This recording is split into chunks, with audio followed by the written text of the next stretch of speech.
presentation, the PCI before 68, operaismo, intellectuals and other troubles. And this presentation can be linked to the speech by Tobias yesterday, because yesterday he told about operaismo, PSUP, so socialist dissidents, and the Ingrian left inside the Italian Communist Party. And today I will speak about operaismo again, and about intellectuals who were also militants, intellectuals from the PCI and from the Italian Socialist Party and other intellectuals. And by other troubles, I mean the problems inside the Italian Communist Party. So the Ingrian left, the left-wing group of people who were around, let's say, Pietro Ingrao, and who radicalized a political discourse inside the Italian Communist Party. And so we can start by 56 because of the exodus from the PCI, as I wrote in my paper. 2,000 people left the party, and a descent of intellectuals occurred, and I reported in my paper the famous and curious case of Italy Calvino. It's famous because Calvino is Natalino Sapegno, who abandoned also the party, were eminent names of the Italian culture, and it's curious because the abandoning by Italo Calvino from the party was accompanied by a story written by the Italian author named La Gran Bonaccia delle Antille, so the dead calm in the Antille Islands. That was a metaphor of the reformist line in the Calvino's perspective of the party. Marcello Ferrara, who was the director of the Rinascita, the theoretical journal of the party, wrote another story similar to the Calvino story, and he used an allegoric irony against Calvino, and so I reported this curious case to open a perspective on the reaction of the party to the new criticism born during this period. And new political subjects and new criticism of the party happened, but when we talk about new political subjects and new criticism, we have to keep in mind the role of the reconstruction and the memory a posteriori. For example, by Pietro Ingrao. Pietro Ingrao wrote two autobiographies, one an autobiography written with an historian, Nicola Tranfaglia, and another one written by himself, a real autobiography. And so when he wrote, young people from inside the party started to read Marx, to read Lukács, to be interested in Austro-Marxism, in Korsch, and and it is true, but we also have to consider the role of the memory and the story Pietro Ingrao wanted to tell. Because, for example, when he says that the party, when the left-wing part, also the left-wing part of the Italian Communist Party was closed, was arrogant, respecting, for example, the experience of Raniero Panzieri and of the Red Notebooks, Quaderni Rossi. Yes, it was true, but it's also true that he wanted, Pietro Ingrao wanted to then to explain also the attitude of the Communist Party during this period. And here we have a quotation by Mario Tronti. So in Tronti's opinion, the 56 represented the passage and the overthrow of the truth of party to the truth of class begins at this time. From the 20th Congress until the events in Hungary, successive jumps have occurred in the consciousness of a young generation of intellectuals. And this type of quotation is common, for example, in the Italian observers of the Communist Party, and also is it's common in the literature, in the historiography on before 68, but it's also a discussed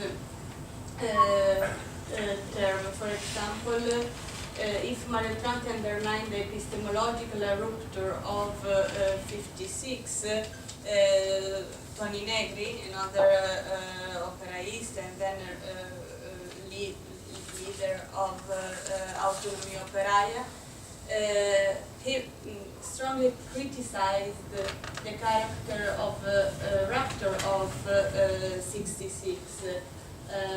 For example, Mario Tronti and Toni Negri at that time before 68 were both of them operaisti, and as Toby Abse also said yesterday, after they were on two different sides about the entrismo inside, so about their relationship with the Italian Communist Party. And so not for all the people who were critical against the Italian Communist Party, the 56 represented a break, a rupture, an epistemological rupture for a generation. So it's just to underline the different opinion, the spectrum of opinion of the criticism to the Italian Communist Party. The journal Ragionamenti is another example of the intellectual criticism of the Italian Communist Party. And the journal was born in 55, and in 56 they published a comment questioning some problems of the history of socialism. So, in whose name does this nucleus of leaders speak when they approve the Soviet intervention? Still in the name of the working class, or of an international class of representatives of the working class. So here they put in question a history of socialism, because as I've quoted in the written paper, they tell that the 20th Congress could be a point break, and in the history of socialism, and so that it had been a failure occasion in the history of socialism. Another problem is, of course, the representation of the working class, in whose name does these leaders speak. And another huge problem was the differences and the distinction between the leadership of the party perceived as far away from the grassroots components of the party.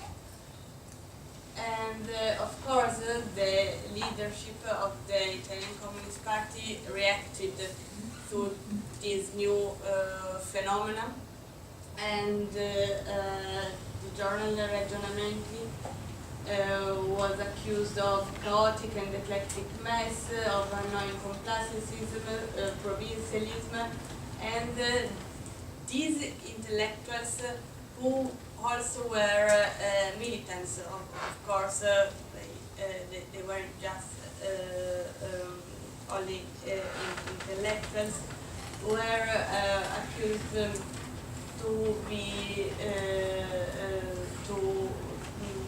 to interpret in a missionary sense the truth of the Marxist world against the discourse of the party. And so this is about the journal Ragionamenti.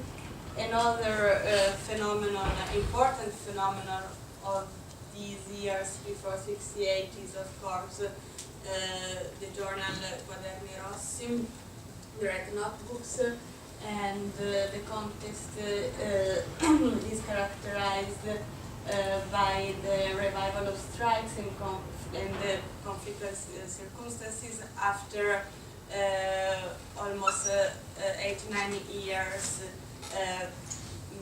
break in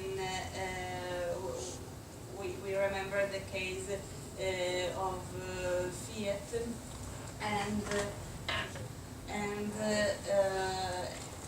also a different composition of the working class because of the immigration from the south of Italy. So Quaderni Rossi did not directly criticize the Italian Communist Party, but they were different in the nature of the contents, and the contents are related to the neo-capitalist system, so the use of machineries to dominate work and society, the workers' control, the new characters and participation in the strikes, etc. One important point is the worker servers and the Conricerca. Conricerca was the translation is co-survey, and is a close communicative interaction in interviewer and subjects. So it was a way of sociological work, but a combination between sociological work and intervention in the factory and to provoke a political action. And so this was completely new in the history of the Italian left.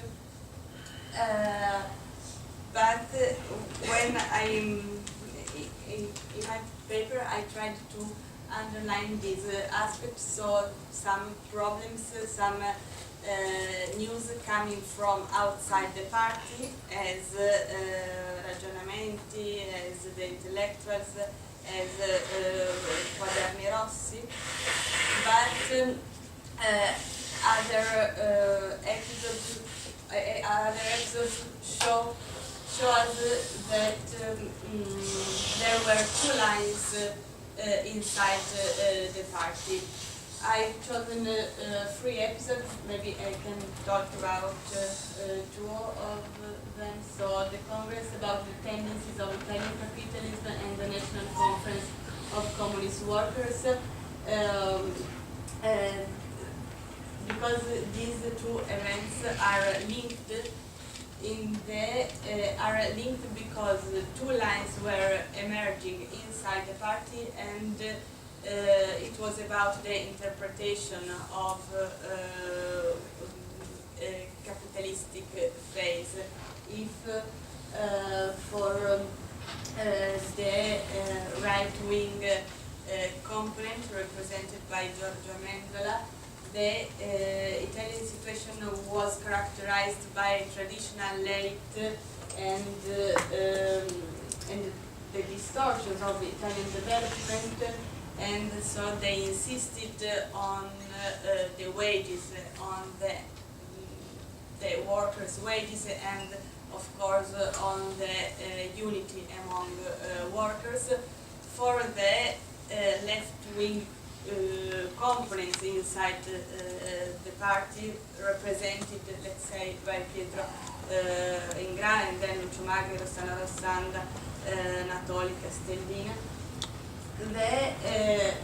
The Italian capitalism was living a new phase, and so the danger was that workers could be integrated in the capitalistic system, and so the core issue weren't the wages of workers, but it was a new moment, to find a new political way to provoke an action inside the society. And for example, in this distinction, the relationship with the central left-wing governments was a central point, because if for the left-wing area of the Italian Communist Party,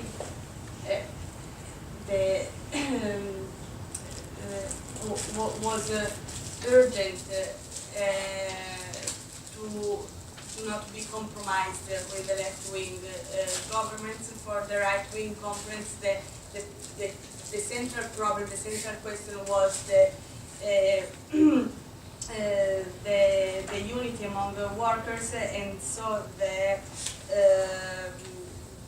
the relationship with the left-wing governments was not the central point.